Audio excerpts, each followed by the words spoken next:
समान साथियों, नमस्ते, सत श्री अकाल, आदाब, जोहार। मेरा नाम डॉक्टर जन्मेजय है। मैं एक जनरल न्यूरोलैप्रोस्कोपिक सर्जन हूं और बतौर सीनियर रेजिडेंट दिल्ली एम्स में लंबे दिनों तक कार्य किया। बहुत कुछ उम्दा वहां सीखने को रहा। प्रारंभ से ही मेरी प्राथमिकता में स्वास्थ्य जागरूकता शामिल।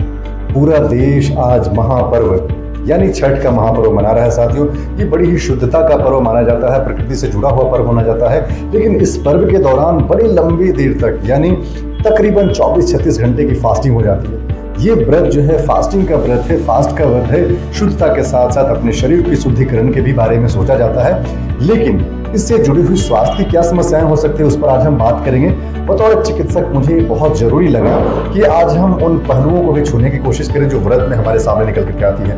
छठ व्रत, कई ऐसी व्रतियां हैं, कई ऐसी महिलाएं हैं, हमारी माताएं बहनें हैं जो कई स्वास्थ्य की समस्याओं से गुजर रही होती हैं, लेकिन आस्था का जुड़ाव ऐसा होता है कि वो छठ व्रत का ये जो पावन अवसर है उससे जुड़ी रहना चाहती है और वो फास्टिंग करती है यानी उपवास रख लेती है। और 24-48 घंटे का 36 घंटे का फास्टिंग हमारे शरीर को कई दफ़ा मुश्किल में डाल देता है। ऐसे दौर में जब हम किसी गंभीर समस्या से ग्रस्त हैं, खास करके ऐसी महिलाएं, हमारी माताएं बहनें जो हाइपरटेंशन यानी उच्च रक्तचाप की समस्या से ग्रसित हैं, जिन्हें 36 घंटे का फास्टिंग करना हो, उनको विशेष करके ऐसी माताएं जो डायबिटीज़ की समस्या से शिकार हैं यानी मधुमेह की समस्या से ग्रसित हैं और उन्हें लंबा फास्टिंग करना हो तो ऐसे में हाइपोग्लाइसेमिया या फिर डायबिटीज़ के दूसरे कॉम्प्लिकेशन सामने आ जाते हैं।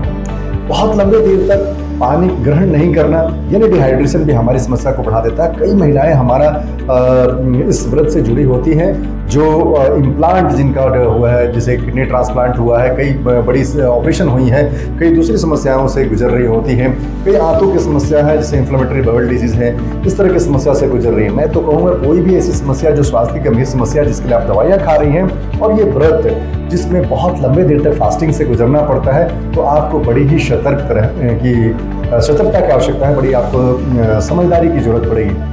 आस्था बिल्कुल बड़ी चीज़ है, आस्थावान होना भी चाहिए। हर व्यक्ति को आस्था के साथ ही अपने जीवन को आगे बढ़ाना चाहिए। लेकिन हमारा जो ये शरीर है ये भी बड़ा महत्वपूर्ण है, इसकी हिफाजत भी हमारे लिए एक बहुत ही जवाबदेहीपूर्ण कार्य है। यानी हम अपने शरीर को अस्वस्थ करके हम किसी भी आस्था को जुड़ के नहीं रह सकते हैं।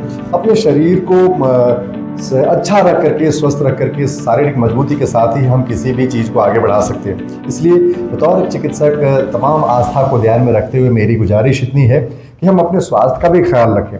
हम जब भी शुगर की दवाइयाँ खा रहे हैं, बीपी की दवाइयाँ खा रहे हैं, कई बार इम्यूनोसप्रेसिव एजेंट ले रहे होते हैं क्योंकि हम रीनल ट्रांसप्लांट, लीवर ट्रांसप्लांट, ये सब की समस्या से गुजर चुके होते हैं। खास करके ऐसी समस्या जिसमें लंबे देर तक फास्टिंग हमारे लिए घातक हो सकता है, तो वहाँ हमें ध्यान रखना है कि आस्था के साथ साथ हम अपने ज़रूरतों को भी ध्यान में रखते हुए दवाइयों का भी सेवन करें, प्रयोग करें और ज़रूरत पड़े तो इस पर्व को मन से जुड़ करके, दूसरे परिवारजनों के साथ जुड़ करके हम बड़ी समस्या को बुलावा देने से बचें। आप खुद ध्यान रखें अपना, और आप इस बात की गंभीरता को भी समझें कि बीमार पड़ करके हम कैसे और लोगों के लिए आस्थावान हो सकते हैं या फिर कैसे दूसरों के साथ आस्थावान होकर के हम खुशी मना सकते हैं। तो परिवारजनों का भी ख्याल रखें और अपनी हिफाजत करें, दवाइयों का भी सेवन करें और तमाम बातों को ध्यान में रख करके जजमेंटल होकर के सोचें और फिर इस महापर्व का जो उत्सव है ये उसको हम मनाते चले, खुश होते चले। साथ में खुशी में हमारा स्वास्थ्य, हमारे गंभीर स्वास्थ्य की समस्याएं आड़े में आ जाए, इस बात का भी हमें विशेष ध्यान रखने की जरूरत है। आप अपनी हिफाजत करें, अपने स्वास्थ्य का ख्याल रखें, अपने स्वास्थ्य के प्रति लापरवाही जरा भी न बरतें। आपके लिए बहुत सारी शुभकामनाएं। धन्यवाद।